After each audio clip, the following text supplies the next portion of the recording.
আসসালামু আলাইকুম। সবাইকে স্বাগত জানাচ্ছি আমার দেশ লিড নিউজে। সঙ্গে আছি আমি মাহবুবুর রহমান ইমন। আমাদের আজকের লিড নিউজের শিরোনামটি হলো এখনো পরিচয় মেলেনি 121 শহীদের। নিউজটি লিখেছেন সাইদুর রহমান রুমি। চলুন দর্শক জেনে নেওয়া যাক বিস্তারিত। জুলাই বিপ্লবে শহীদ 121 বেওয়ারিশ লাশের পরিচয়ের খোঁজে নেমেছে আন্তর্জাতিক অপরাধ ট্রাইব্যুনাল। এর মধ্যে রাজধানীর রায়েরবাজার বৌদ্ধভূমি স্মৃতিসৌধ সংলগ্ন কবরস্থানে আঞ্জুমান মফিদুল ইসলামের তত্ত্বাবধানে 114 লাশ দাফন করা হয়, আর 60টি বেওয়ারিশ লাশ এখনও পড়ে আছে ঢাকা মেডিকেল কলেজ হাসপাতাল মর্গে। রায়েরবাজার বৌদ্ধভূমি কবরস্থান ও আঞ্জুমান মফিদুল ইসলামের তালিকায় দেখা যায় শুধু জুলাইয়ে 80টি বেওয়ারিশ লাশ দাফন করা হয় এই কবরস্থানে। 22 ও 28 জুলাই সর্বোচ্চ 11টি করে বেওয়ারিশ লাশ দাফন করা হয়। 1 জুলাই দাফন করা হয় 10টি, 24 জুলাই 9টি, 8 ও 27 জুলাই 7টি। সংশ্লিষ্ট সূত্রে জানা যায় বেওয়ারিশ লাশগুলো দাফন করা হয় বৌদ্ধভূমি কবরস্থানের 4 নম্বর ব্লকের 37 নম্বর লেনে। সেখানে গিয়ে দেখা যায় কবরগুলোতে লেখা রয়েছে এই কবরগুলোতে যারা চিরনিদ্রায় শুয়ে আছেন তাদের সবার পিতৃ পরিচয় ছিল তাদের পরিবার, কিন্তু স্বৈরাচারী সরকারের কারণে তারা আজ বেওয়ারিশ হিসেবে দাফন হলো। তারা তো বেওয়ারিশ ছিলেন না।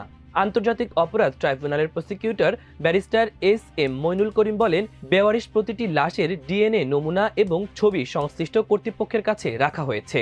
আপনাদের মাধ্যমে আমরা নিখোঁজ ব্যক্তিদের স্বজনদের সঙ্গে যোগাযোগ করে লাশ শনাক্তের আহ্বান জানাই।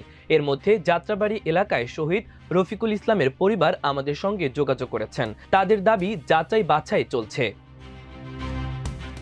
আঞ্জুমান মফিদুল ইসলামের কর্মকর্তারা জানান, তারা রায়েরবাজার কবরস্থানে জুলাইয়ে 80টি এবং আগস্টে 34টি বেওয়ারিশ লাশ দাফন করেছে। তবে বেওয়ারিশ হিসেবে দাফন হওয়া কতজন আন্দোলনে গিয়ে মারা গেছেন তা তারা নিশ্চিত নন। সুরতহাল রিপোর্ট অনুযায়ী অর্ধেকের বেশি মানুষ গুলিবিদ্ধ ছিলেন এবং বাকিরা ছিলেন আঘাতপ্রাপ্ত।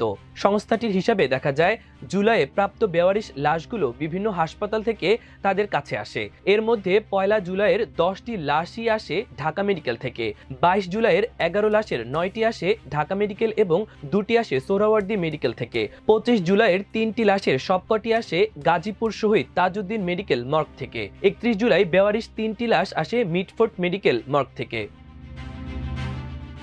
নাম প্রকাশে অনিচ্ছুক আঞ্জুমান মফিদুল ইসলামের একজন কর্মকর্তা জানান, জুলাই আগস্টের আন্দোলনের সময় আগত লাশগুলো দ্রুত দাফন করার জন্য সরকারের বিভিন্ন গোয়েন্দা বাহিনী আমাদের ক্রমাগত চাপ দিয়েছিল। ফলে আমাদের পক্ষ থেকে তাদের পরিচয় উদ্ধারে অপেক্ষা করা বা খোঁজ নেওয়ার সুযোগ ছিল না। আন্তর্জাতিক অপরাধ ট্রাইব্যুনাল প্রসিকিউশন সূত্র জানায়, বেওয়ারিশ লাশগুলোর মধ্যে 19 জুলাই ঢাকা মেডিকেলের জরুরি বিভাগে মারা যাওয়া আনুমানিক 40 বছরের পুরুষটির মাথা ও শরীরে 10টি শটগানের গুলির ক্ষতচিহ্ন ছিল। এভাবেই 17 জুলাই যাত্রাবাড়ি থেকে ঢাকা মেডিকেলে আসা আনুমানিক 28 বছরের যুবকের লাশটির বুকে ও শরীরে শটগানের গুলির ক্ষত ছিল। এ ধরনের আরও 6টি অজ্ঞাত লাশের ছবি রয়েছে, যাদের শরীরে গুলির ক্ষত পাওয়া যায়।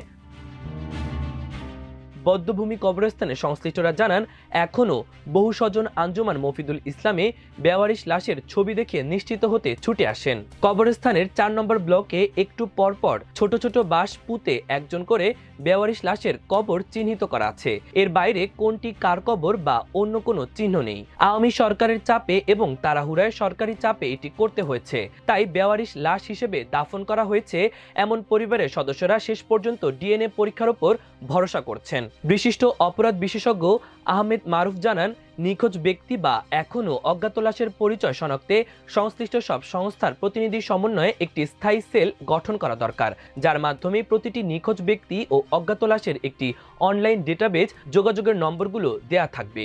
বিপ্লবের 8 মাস পরও এত মানুষের পরিচয় না পাওয়া সত্যিকার অর্থে দুর্ভাগ্যের বিষয়। প্রিয় দর্শক, আজ আমাদের লিড নিউজের আয়োজন এ পর্যন্ত। এতক্ষণ সঙ্গে থাকার জন্য অশেষ কৃতজ্ঞতা। আল্লাহ হাফেজ।